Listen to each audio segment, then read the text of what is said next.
J'ai un peu beaucoup parlé, les 7 minutes.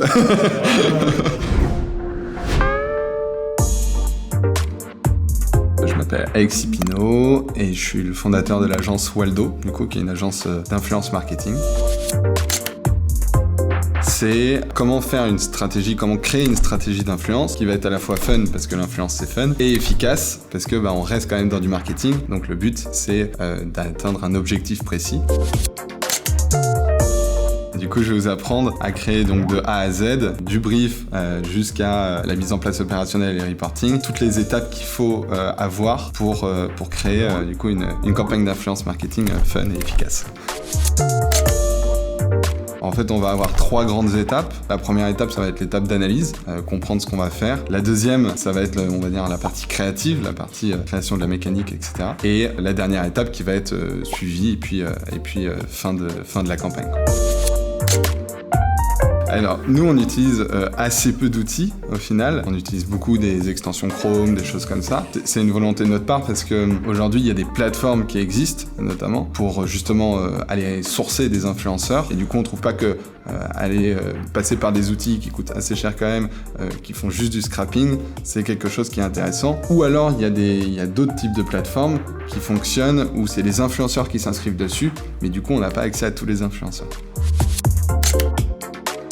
Non, c'est assez simple, après c'est un peu comme tout, faut tester, essayer. Sûrement qu'au début, vous allez un peu galérer sur certaines parties ou vous allez essuyer quelques retours un peu négatifs, machin. Dans l'ensemble, si on suit les étapes, ça va être assez simple. La première chose, donc qui est un peu basique, j'ai envie de dire, mais qui est vraiment très importante, c'est bien cerner le brief du client. Mais il y a aussi des infos qu'on a besoin d'avoir à côté, qui sont, par exemple, s'il a d'autres campagnes qui sont en cours, est-ce que ça touche la même cible ou pas? Et dans un deuxième temps, nous, ce qu'on fait, on va faire des recherches sur la marque. L'idée, c'est de comprendre la valeur ajoutée qu'a cette marque par rapport à ses concurrents, où elle se place par rapport à ses concurrents, et en même temps, de faire une veille sur les stratégies d'influence qu'ont mis en place potentiellement c'est les concurrents du coup de cette marque-là, pour premièrement pas faire pareil, et deuxièmement, éventuellement, voir les choses qui n'ont pas fonctionné sur ce secteur-là, pour ne pas reproduire les mêmes erreurs. Ça, c'est la première étape, c'est on va dire la partie analyse. Logiquement, c'est une étape que dans toute stratégie, on est censé faire, mais dans la partie influence, c'est hyper important,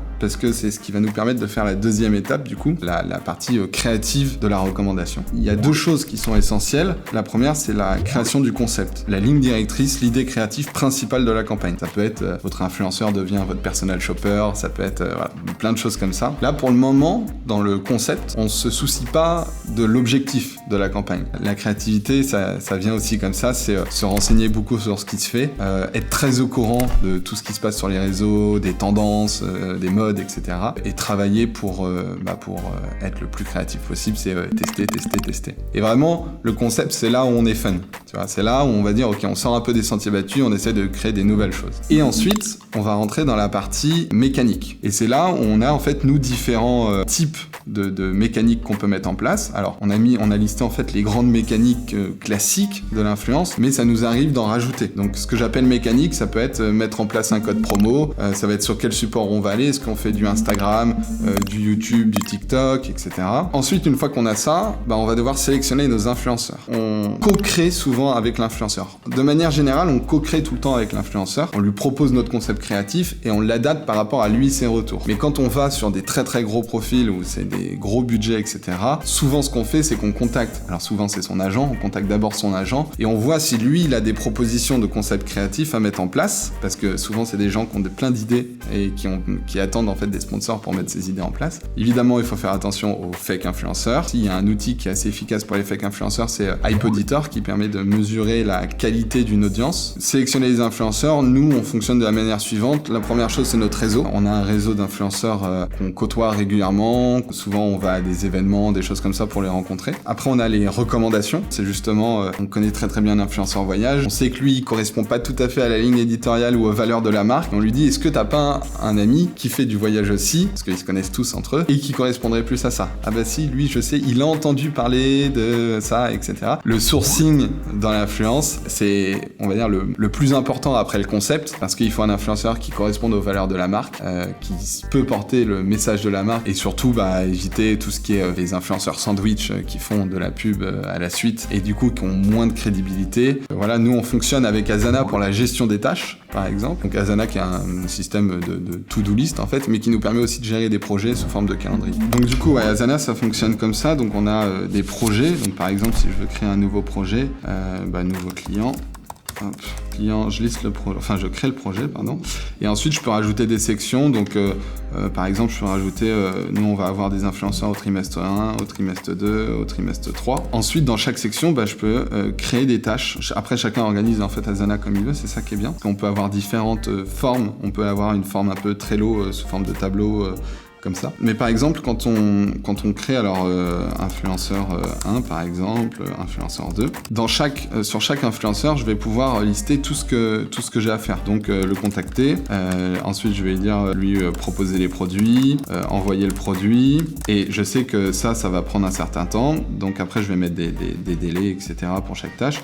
Donc le contacter, je vais faire ça aujourd'hui, lui proposer des produits, je vais faire ça vendredi par exemple, et je sais que envoyer un produit, ça va avoir un délai, donc un peu plus long, ça va être du lundi au vendredi, il va mettre une semaine pour recevoir son produit, etc. Alors du coup, je vais mettre une échéance à contacter l'influenceur 1, et du coup, après, quand je vais aller sur mon calendrier, je vais avoir l'influenceur 1 ici, je retrouve toute ma tâche, et ça me permet d'avoir une sorte de diagramme de Gantt, quoi. Ce qui est bien, c'est que je peux créer des dépendances aussi, et donc lui, je vais lui créer une dépendance. Je vais lui dire que tant que j'ai pas contacté l'influenceur 1, je peux pas contacter l'influenceur 3, pour X ou Y raison. Et ce qui est bien, c'est que quand je vais dans la chronologie, et du coup, ça me permet de savoir exactement quel influenceur je dois contacter, etc.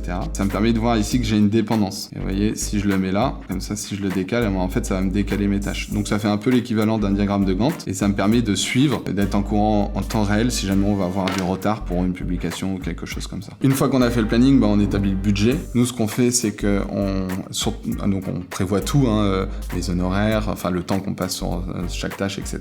Il faut prévoir aussi tout ce qui est avantage en nature. Si jamais le client doit lui donner des choses, ça peut être des codes de réduction, des choses comme ça. Et après, il faut aussi prévoir, la plupart du temps, une rémunération pour les influenceurs. Là, alors ça, c'est vraiment une question d'expérience et éventuellement des influenceurs que vous avez déjà contactés. Soit il y a des kits médias qui vous envoient et du coup, vous avez une idée des tarifs pour un influenceur de ce type, avec ce type d'abonné qui fait tant de vues, etc.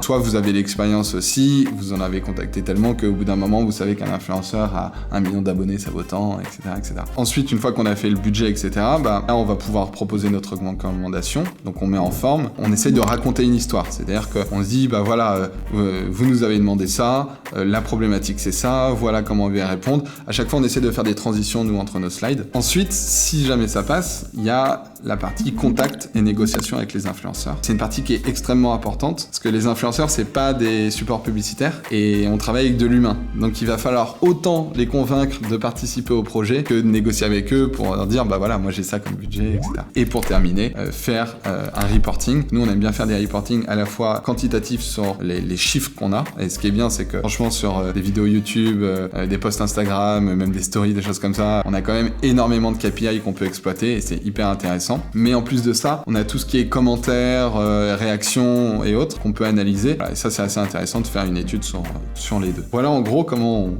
crée une stratégie d'influence. Concernant les résultats, il y a un chiffre qui est sorti sur l'influence en général. Donc on sait que pour $1 investi, on a $6,50 de retour sur investissement. Ça, c'est en moyenne sur l'influence. On peut aussi calculer par exemple le MV, c'est le Earned Media Value, qui nous permet de comparer une campagne d'influence avec une campagne média classique. Il y a des clients sur des budgets à 5-6 000 euros, on leur a fait économiser 5-6 000 euros. Ça, c'est des choses concrètes qu'on a réalisées. Le conseil, c'est surtout d'en parler avec les influenceurs et de les écouter. Un influenceur, ça connaît beaucoup mieux sa communauté que vous. Même si vous connaissez votre client, l'influenceur, il sait comment parler à ses abonnés. Donc l'idée, c'est de mettre le moins de contraintes possible à l'influenceur. Il faut que l'influenceur, il sache quel est le message qu'il doit faire passer. Leur laisser faire un maximum de choses parce qu'ils vont adapter ça avec leur ligne éditoriale, leur style créatif et surtout pas trop brider les influenceurs et beaucoup les écouter. Si vous n'avez pas encore fait d'influence, si vous n'avez pas testé de faire de l'influence, n'hésitez pas à vous lancer, soit en testant par vous-même, soit en passant par une agence ou autre. Et surtout aussi, si vous travaillez dans le B2B, on peut faire de l'influence B2B, ça fonctionne très très bien aussi. Alors c'est un peu moins fun que de l'influence B2C, mais il y a des choses qui sont hyper cool à faire.